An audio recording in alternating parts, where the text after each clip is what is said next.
What is going on, everybody? If you're clicking on this video, you're most likely trying to find the players you need to be starting this week to put up David Montgomery level points. And lucky for you, that is exactly what I'm going to be doing in this video. I'm going to give you guys a list of players you need to be starting in week 4 everywhere you possibly can. So make sure to be subscribed so you can get these videos every single week if they do benefit you. And make sure to stick around to the end of the video so you don't miss the risk it for the biscuit play of the week, which I'll explain later. But you guys know I absolutely hate to waste people's time in these videos, so we're going to go ahead and get it started with the very first player we need to be starting this week, and that is Josh Palmer. Obviously, super unfortunate that Mike Williams is missing the rest of the season with his ACL injury, but that makes Quentin Johnston and Palmer the wide receiver 2 and 3. But the big question everybody has here is Quentin Johnston, and I'm here to tell you he's really not going to get a considerable target share, at least for the next couple weeks. So we're really not at the risk of Quentin Johnston feeding into Josh Palmer's target volume yet. Josh Palmer has doubled him up in targets, he's doubled him up in routes run, but if we are ever going to start Josh Palmer, the very first week with no Mike Williams is the week we want to be starting him. He gets a great matchup here against the Raiders secondary, and they allow some of the most fantasy points to opposing wide receivers. It's an absolutely solid option at the flex if you need him for that. This offense is super high powered already. We've seen back to back weeks how many points they've been able to put up. He already had a decent target volume when Mike Williams was healthy, so now that's about 10 targets a week. That's pretty much up for grabs. Also, on the other hand, if you do have Quentin Johnston, you could be starting him this week. He's not a huge start for me. Later down the line of the season, he will start to beat out Josh Palmer. This is similar to the Tyler Algier situation. We need to be starting him while we can, and then once Quentin Johnston starts getting more involved, we can go ahead and sit him. But if there's going to be a time to play Josh Palmer, it is going to be this week. He has a great matchup. He's the wide receiver 2 on this offense. But the next guy we need to be starting in week 4 of fantasy football is Adam Thielen. Besides the obvious fact that he had 14 targets and 31 fantasy points last week, he gets a similar, if not better, matchup against the Minnesota Vikings. And if you've seen any of my videos, we gotta be targeting the wide receivers that play against the Vikings defense, because this defense has so many holes in it, and they allow one of the most fantasy points to opposing wide receivers out of any team in the NFL. The only downside to this play is that Bryce Young is coming back into this offense and starting this week, and he's going to have less pass volume than Andy Dalton. Andy Dalton is the quarterback we want in fantasy football, but Adams is still viable. He's the clear wide receiver 1 in this offense. He's going to continue to lead the team in targets and opportunities. He's projected 5 receptions for over 50 yards. So that's already a floor of 10 points, and he might just have a revenge game against the Minnesota Vikings this week. But the next guy we need to be taking advantage of in week 4 is Jakobi Meyers. This one we're going to have to wait and see on just a little bit. As the time of this recording, Jimmy G is questionable and just logged a limited practice, and Jimmy G hasn't had the best passing volume in the world, but he is still miles above Brian Hoyer and any other backup quarterback they could start. But assuming Jimmy G does play this week, Jakobi Meyers had 10 targets in week 1 and 12 targets in week 3, a really solid showing for the only 2 games he's played with the Raiders this season. And the reason he can do this and they're not fluke stats is because the Raiders run a top heavy offense. If you've ever watched a Raiders game, you can probably see where I'm getting at here. They only target stars in their offense, and they don't really use guys like Hunter Renfrow or any of their tight ends. So the bulk of their targets are going to be going to Adams, Jacobs, and Myers, which leaves a whole bunch of fantasy points on the table, especially because of their amazing matchup against the Chargers in week 4. And this is a team that lets points be scored against them. They let up 36 points in week 1, the Dolphins 27 with the Titans, and they let the Vikings hang 24 on them last week. But besides the fact that their defense lets a lot of points be scored by other teams, they also allow a lot of fantasy points to the opposing wide receivers, with over 45 total points allowed each game. But if Jimmy G does end up missing this game, Jakobi Meyers is not going to be a must start for me. But he's a guy that I want you to keep your eye on, and another guy we need to be starting this week is the risk it for the biscuit play of the week. Now, for the people that haven't been on this page before and you don't know what that is, instead of me just saying, oh, everybody go out and start Calvin Ridley, he has a great matchup, this,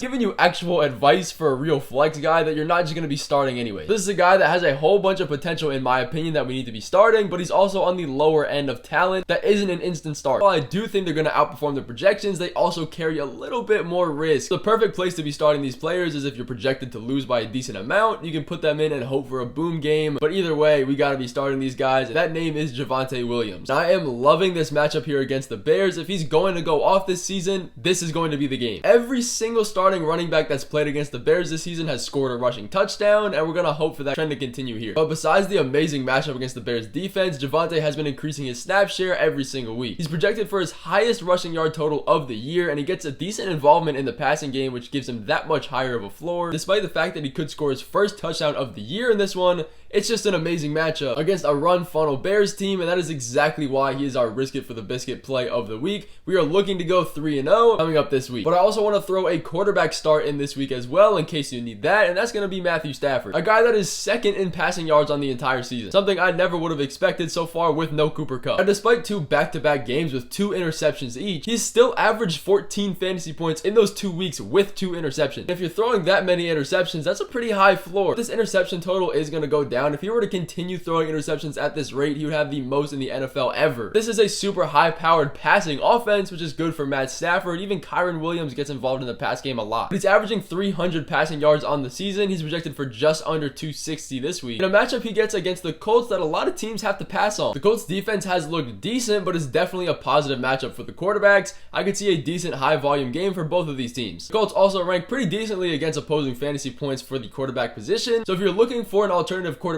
option, he's the guy you should be going with. I'm going to give you guys a defense you should be starting in case yours sucks, or you just want to pick one up off the waivers, and that's going to be the Buccaneers. And this is going to be a smash play if Derek Carr does not play this game. He has been limited all throughout practice this week. He's dealing with a shoulder injury. He's back in the facility, but he's still not practicing. It does not look like he's going to be fully good to go, and if he's not, we get a great matchup against Jameis Winston, one of the most interception-heavy quarterbacks in the NFL. And the Bucs have had 9 sacks in 3 weeks, and they also have 7 turnovers. Now, they are dealing with a little bit of injury on the defensive side, but they are still an amazing defense. They rank 2nd in opposing running back points allowed, which is good because Alvin Kamara is returning this game. But overall, they just have a really stout defense, and if they get Jameis Winston, they could force a lot of sacks and turnovers. We need to be starting them where we can. Pick them up off waivers if you can. But another defense we got to be starting this week, and one that I really do like, is the Cleveland Browns, who have quietly been becoming one of the best defenses in the NFL. They are 1st in drives that end in scores. They're 1st in pressure rate. They're 1st in yards per play. They get a pretty decent matchup against the Ravens offense that hasn't really been able to move the ball. This game between the Browns and the Ravens is going to be one of those more slower defensive-minded games, and the Browns defense is just a season-long play. So if you can get them on the waivers, keep them and stash them. They have been looking amazing. But that is going to finish off these players that you need to be starting in week 4. I wish you all the best of luck this week. Get some wins, and I'll see you guys in the next video coming after all of these games.